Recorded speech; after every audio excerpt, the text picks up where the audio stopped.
Hi, welcome to our math. Today I'm doing a series of videos on exponential and logarithmic graphs and equations. So for this one, it says use Desmos to graph the following equations.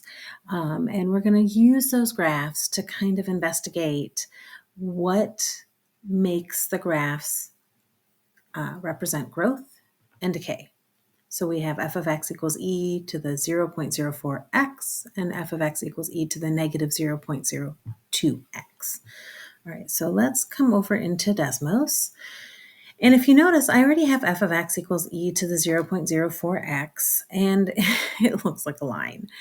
That's because 0.04 is pretty close to 0, and so it's hard to see what's going on. But if I start to scroll out and move over into the first quadrant, once we get towards 50 and 60, we can see that sure enough, it's growth. It is exploding in the first quadrant.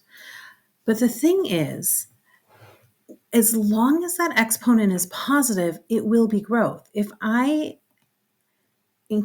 add more zeros into this exponent, sure enough, it looks like a line again.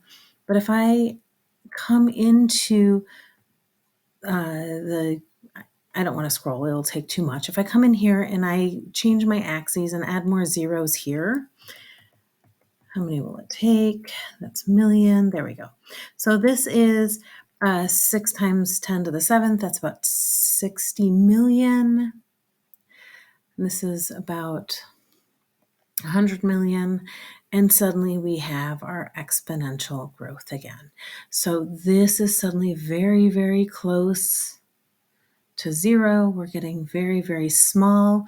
But sure enough, as long as that exponent is positive, we have our growth. All right, I'm going to come back in here and change our x-axis to go from negative 10 to 10, and our y-axis to go from negative 10 to 10, a very simple axis. Here we are going through 0, 1. And I'm going to change this. What did we want? We wanted our exponent to be negative 0.002. So maybe we only wanted, what did we want? Oh, just 1 0. All right. So this, again, it looks like a horizontal line.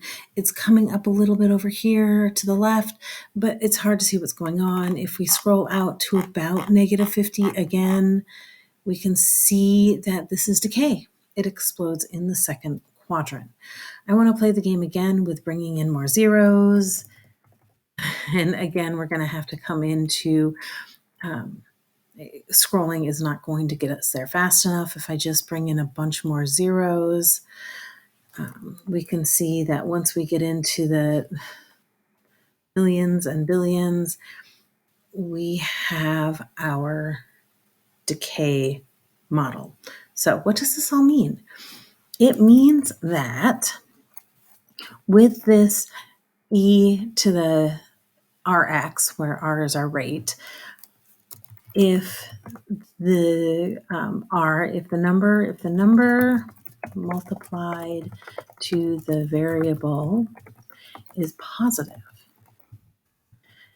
the model represents growth. And if the number multiplied to the variable is negative, the model represents decay. So it doesn't matter how close to 0 it was. It just mattered if it was positive or negative. That's all we cared about. All right. I hope you've enjoyed this video. Please subscribe to my YouTube channel, and I'll see you on the next video. Thanks.